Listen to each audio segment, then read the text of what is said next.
Hai, apa kabar semuanya saudara? Saya percaya saudara dalam keadaan baik karena Tuhan Yesus itu baik. Katakan amin saudara. Dan saya percaya saudara memutuskan untuk memulai hari ini bersama dengan Tuhan.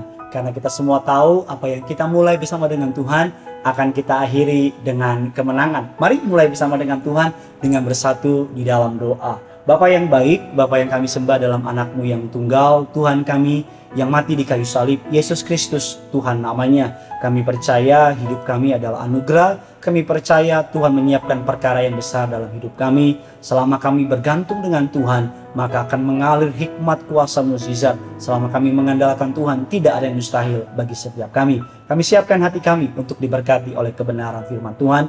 Pakai hamba-Mu ini, lidah bibir perkataannya dipakai untuk menjadi berkat. Terima kasih untuk cuaca yang baik. Terima kasih untuk hari yang baik. Dalam nama Tuhan Yesus. Sama-sama kita yang percaya, kita katakan amin. Hari ini kita akan membahas sebuah tema dengan judul perkara-perkara besar dari Tuhan. Tahukah saudara bahwa Tuhan kita besar, maka Dia mau saudara melakukan perkara-perkara yang besar. Saya selalu bilang dalam khotbah saya, harapkan hal-hal yang besar dari Tuhan karena Tuhan kita besar. Bahkan saya suka berkata, bermimpilah yang besar karena Tuhanmu besar. Ada banyak orang bermimpi yang kecil karena dia tidak melihat Tuhan, dia melihat dirinya, makanya mimpinya kecil. Padahal kalau kita melihat Tuhan, kita akan bermimpi yang besar karena kita tahu Tuhan kita besar. Alkitab mengatakan dalam Injil Yohanes 14 ayatnya yang ke-12 dan ke-14. Yuk sama-sama kita baca Injil Yohanes 14, 12, 14. Sama-sama kita baca, firman Tuhan mengatakan demikian, aku berkata kepadamu, sesungguhnya barang siapa percaya kepadaku, ia akan melakukan juga pekerjaan-pekerjaan aku lakukan. Bahkan pekerjaan-pekerjaan yang lebih besar daripada itu. Kita lompat di ayat yang ke-14. Jika kamu meminta sesuatu kepadaku dalam namaku, aku akan melakukannya. Mengapa seringkali kita hidup biasa-biasa saja? Bahkan seringkali kita mengalami kegagalan. Yang pertama, karena berpikir dan hati yang kecil. Pikiran kita kecil, hati kita juga kecil. Yang kedua, karena berharap yang kecil. Yang ketiga, karena mendoakan hal-hal yang kecil. Pertanyaannya, seberapa besar sih Tuhan itu? Tuhan itu sebesar pikiranmu. Kalau engkau berpikir Tuhan itu kecil, dia jadi kecil. Kalau engkau berpikir Tuhan itu nggak ada, bahkan mungkin sekalipun dia ada, sekalipun dia besar, dia menjadi tidak ada dan menjadi kecil. Karena Tuhan tergantung berapa besar pikiranmu kepada Tuhan. Padahal kekayaan, kemuliaan yang Tuhan siapkan sangat besar dan luar biasa. Saya teringat suatu kisah, ada seorang bapak-bapak terbang dari LA, saudara. LA ini Langwan Atas, saudara.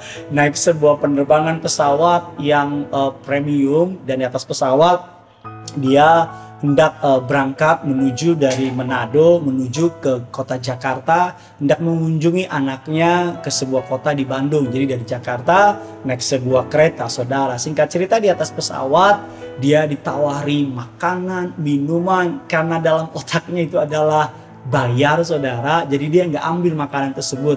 Sampai di bandara anaknya bertanya, "Pak, gimana pesawatnya? Enak kan?" Anaknya bilang, bapaknya bilang, "Enak sih enak. Tapi papa tuh lapar. Selama penerbangan 3 jam dari Samratulangi ke Jakarta, papa nggak makan." Anaknya kaget, "Loh, papa tuh naik ini loh, sebuah penerbangan milik pemerintah. Itu makanan semua gratis, Pak. Udah dibayar dengan tiket." "Ah, masa sih? Papa kira bayar. Makanya papa nggak ambil." Dan singkat cerita, anaknya, dia menuju ke anaknya di Bandung naik kereta Argo Pariangan, saudara. Karena dia pikir dia nggak mau dibohongin lagi, dia pikir di pesawat dengan kereta sama, dia langsung panggil waiters, "Waiters, pelayan, kemari." Pelayannya bilang, "Iya, saya pesan nasi goreng 3, soto mie Bogor 2, minumnya Coca-Cola 5, Sprite 1, teh manis buat cuci tangan." Waiters saya bilang, "Bapak nggak kebanyakan." "Jangan banyak ngomong kamu waiters, pelayan. Saya nggak akan dibohongi yang kedua kali." Dia makan dengan kenyangnya sampai di Bandung, muncullah tagihan. Dan bapak ini bilang, "Saya nggak mau dibohongin ya. Pertama saya dibohongin, kedua saya nggak dibohongin." "Loh, maksud bapak apa?" "Saya di pesawat saya nggak makan karena gratis. Ternyata saya nggak makan. Padahal saya pikir itu bayar, ternyata gratis. Sekarang ini gratis kan, nggak mungkin bayar kan?"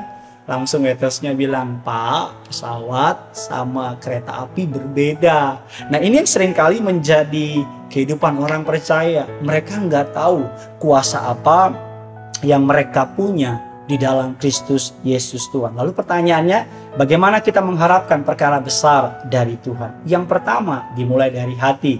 Miliki hati yang besar. Alkitab katakan, segala sesuatu dimulai dari hati. Allah tidak bisa memberkati kita dengan perkara-perkara besar kalau volume hati kita masih kecil.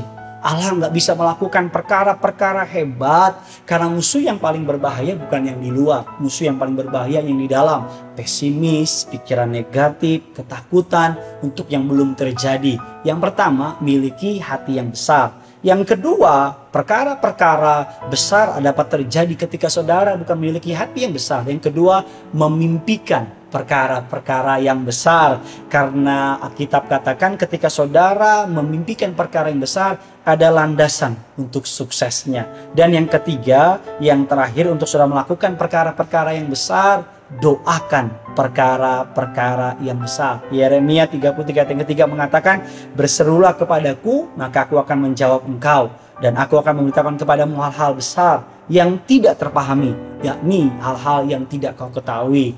Bermimpilah yang besar karena Tuhanmu besar. Jangan mau dibatasi oleh keadaanmu. Yang membatasi engkau bukan langit, tapi membatasi engkau adalah iman. Karena iman adalah dasar dari pengharapan kita. Sebab bagi Allah tidak ada perkara yang mustahil. Saya beriman, engkau yang menonton acara sepanjang hari ini, engkau diberkati. Engkau naik bukan turun, jadi kepala bukan ekor. Apapun yang kau kerjakan bersama dengan Kristus, kemenangan Tuhan Yesus sediakan. Jangan lupa, apa perkara-perkara besar yang sudah harapkan? Tuliskan komen di bawah ini, bagikan kabar baik ini. Sama-sama kita memberitakan yang punya surga, crazy in love with you. Bye-bye.